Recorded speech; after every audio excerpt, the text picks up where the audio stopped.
ജീവശാസ്ത്രത്തിൽ പാമ്പുകളുമായി ബന്ധപ്പെട്ട സുപ്രധാനമായ ഒരു കണ്ടെത്തലാണ് കഴിഞ്ഞയാഴ്ച ആമസോൺ മഴക്കാടുകളിൽ നിന്ന് റിപ്പോർട്ട് ചെയ്തത്. ലോകത്ത് ഇതുവരെ കണ്ടെത്തിയിട്ടില്ലാത്ത വലിപ്പവും ഭാരവുമുള്ള അനാക്കൊണ്ട വർഗത്തെ ആമസോണിൽ നിന്ന് കണ്ടെത്തി. 26 അടി നീളത്തിൽ വളരാൻ കഴിയുന്ന ഈ പാമ്പിന് 500 കിലോയോളം ഭാരം ഉണ്ടാകുമെന്നാണ് കണക്കാക്കപ്പെടുന്നത്.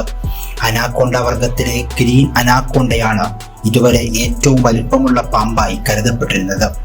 ആമസോൺ മഴക്കാടിന്റെ ഹൃദയഭാഗത്ത് കണ്ടെത്തിയ പുതിയ സ്പീഷീസിന് നോർത്തേൺ ഗ്രീൻ അനാക്കൊണ്ട എന്നാണ് ഗവേഷകർ പേര് നൽകിയിരിക്കുന്നത്.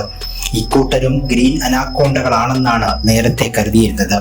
എന്നാൽ വിശദമായ ജനിതക പഠനത്തിലൂടെ അനാക്കോണ്ടകളുടെ കൂട്ടത്തിലെ തന്നെ വ്യത്യസ്ത സ്പീഷീസാണ് നോർത്തേൺ ഗ്രീൻ അനാക്കോണ്ട എന്ന് കണ്ടെത്തുകയായിരുന്നു.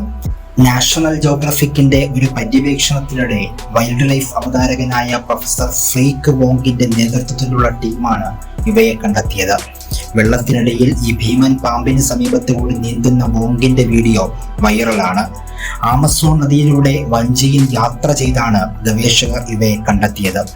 ഇവയുടെ തലയ്ക്ക് ഒരു മനുഷ്യത്തലയോളം വലിപ്പമുണ്ടെന്ന് ഗവേഷകർ പറയുന്നു.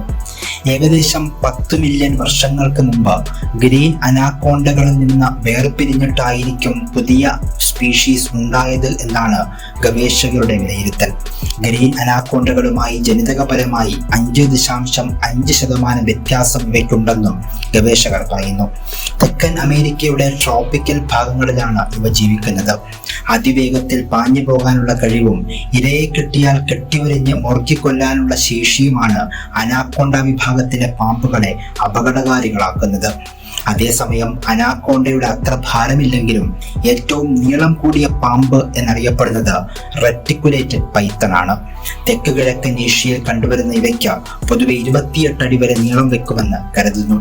1912 ഇന്തോനേഷ്യയിലെ സുലവേസിയിൽ നിന്ന് കണ്ടെത്തിയ റെറ്റിക്കുലേറ്റഡ് പൈത്തന്റെ നീളം 32 അടി 9.5 ഇഞ്ചായിരുന്നു. പുതുതായുള്ള അനാക്കോണ്ടകളുടെ കണ്ടെത്തൽ പാമ്പുകളുമായി ബന്ധപ്പെട്ട പഠനത്തിലെ നിർണായക നാഴികക്കല്ലാണ് എന്ന് ഗവേഷകർ പറയുന്നു. ജന്തുശാസ്ത്രത്തിൽ പാമ്പുകളെ കുറിച്ചുള്ള പ്രത്യേക പഠന ശാഖയാണ് സെർപ്പന്റോളജി.